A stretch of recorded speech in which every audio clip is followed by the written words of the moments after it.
Qu'est-ce qu'on recherche d'un sac à dos? C'est surtout le confort, la sécurité, et puis on a le design en plus.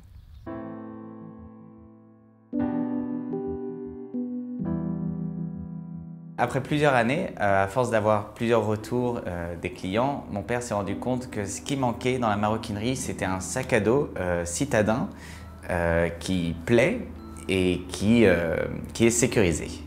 Le plus gros challenge était de allier le côté fashion et le côté pratique d'un sac à dos, tout en trouvant une solution pour la sécurité. Pendant un dîner, en fait, on commençait à faire un brainstorming et à se demander comment faire pour sécuriser ce sac. On savait que c'était le point manquant pour que le sac devienne le sac parfait. Et c'est pendant un repas de famille qu'on a trouvé ce mécanisme en fait, ces deux petits boutons qui font que le sac est 100% sécurisé. Au concours Lépine, on a eu 2 récompenses, la médaille du ministère de l'Intérieur et la médaille d'or du concours Lépine Europe. C'est là où je me suis rendu compte que grâce à ces récompenses, on a une opportunité incroyable de réaliser notre rêve, celle de monter une entreprise familiale.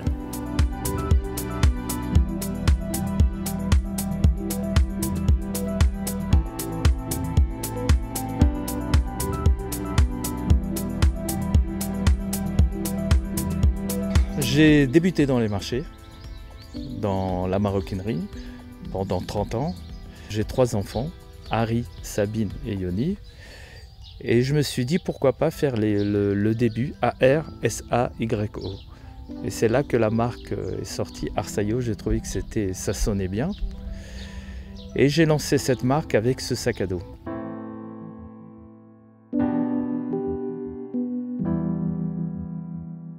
Mon frère et moi, quand on est rentré dans la société, on a voulu mettre des conditions un peu plus poussées au niveau de l'éthique.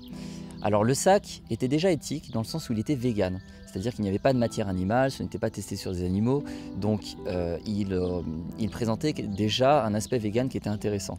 Mais on voulait aussi aller plus loin, notamment sur 2 choses. La première, c'est une production plus locale. Étant donné que le sac était made in China, eh bien, la production était trop éloignée, il fallait une cargaison de 1 mois dans les océans pour pouvoir acheminer les produits. Ça, c'est la première chose. La deuxième chose, c'est une matière aussi beaucoup plus éco-responsable. On a cherché une alternative idéale au cuir. Il fallait que ce soit imperméable, solide et naturel. Le liège est la meilleure alternative puisqu'elle propose exactement toutes les caractéristiques qu'on recherche pour le sac Arsayo. C'est léger, c'est résistant à l'eau, ça se nettoie très facilement, pas besoin d'entretien et c'est complètement éco-responsable. Absolument tout vient du Portugal. La production de liège vient du Portugal.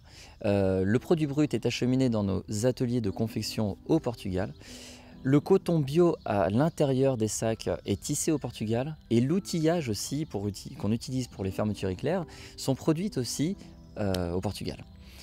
En plus de ça, on bénéficie aussi du savoir-faire portugais puisque depuis des siècles, ils utilisent la matière liège pour différents types de produits et aussi pour confectionner des sacs.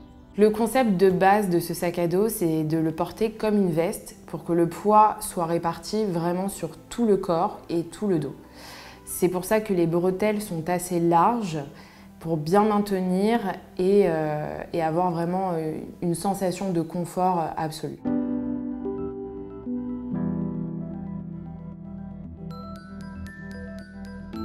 Le sac Arsayo est unique parce qu'il va réunir ces 3 qualités, le design, le confort et la sécurité.